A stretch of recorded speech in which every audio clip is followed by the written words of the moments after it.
गिज़ैन,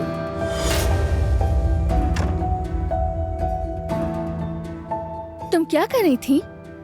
बरहान साहब ने आपके लिए सलाद बनाने को कहा था। मैंने कमरा खाली देखा तो मीरान को चेक करने आ गई। उस पर चादर उड़ा दी। ठीक है, जा सकती हो तुम।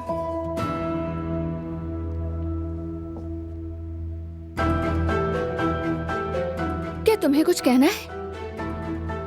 नहीं नहीं, कुछ नहीं।